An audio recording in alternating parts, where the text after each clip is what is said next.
Hello বন্ধুরা, কেমন আছো সবাই? আশা করি সবাই ভালো আছো। আমি গার্গী আবার একটা নতুন ছোট্ট ভিডিও নিয়ে চলে এসেছি তোমাদের সবার সাথে।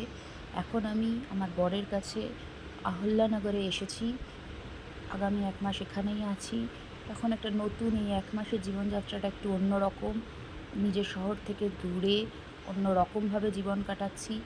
এই সকালবেলা রান্নাবান্না করছিলাম, ভাবলাম সেটাই একটু ছোট্ট ভিডিও করে রাখি। এই জীবনটা তো একটু অন্যরকম, ঘরের মতো কমফোর্ট নেই, কিন্তু নতুন জায়গায় নতুন পরিবেশে নতুন একটা রান্নাঘরে কাজ করতে ভালোই লাগছে। ছেলের খাবার বানাচ্ছিলাম। আমি ভাত খাই না, ভালো লাগে না আর কি। শুধুমাত্র ছেলের জন্য একটা মাছের ঝোল বানাচ্ছিলাম আর টুকটাক কিছু রান্না করছিলাম। এখানে বাসনপত্র খুব কম আছে আমার, খুব বেশি জিনিসপত্র কিনে নিই, কারণ আমার বর এখানে একাই থাকে, খুব একটা রান্নাবান্না পারে না।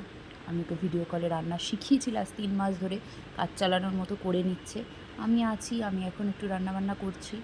দিনের বেলার রান্নাটা করছিলাম। দিনের বেলা আমরা মা আর ছেলেই থাকি, আমার বর অফিসেই খেয়ে নেয়, কেন কি ওদের অফিস থেকেই লাঞ্চ আর ব্রেকফাস্ট প্রোভাইড করা হয়। আর রাত্রিবেলা গরম গরম রান্নাটা করি ও অফিস থেকে আসার আগে। তাই একটা আলু বড়ি দিয়ে মাছের ঝোল বানাচ্ছিলাম ছেলের জন্য, সেই রান্নাটারই একটা ছোট্ট ভিডিও করে রেখেছি।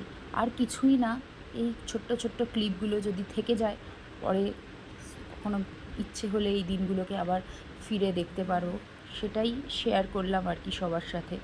আর উচ্ছে ভাজা করছিলাম আজকে, একটু নর্মাল উচ্ছে ভাজা না করে উচ্ছে আলু পেঁয়াজ সব মিশিয়ে ভাজলাম। এই রান্না করতে করতে তোমাদের সাথে গল্প করতে করতে বেশ কীভাবে সময়টা পার হয়ে গেল টেরই পেলাম না। আজকের মতো টাটা। আবার একটা নতুন ছোট্ট কোনো ভিডিও নিয়ে হাজির হয়ে যাব কোনো দিনও তোমাদের কাছে। এই করতে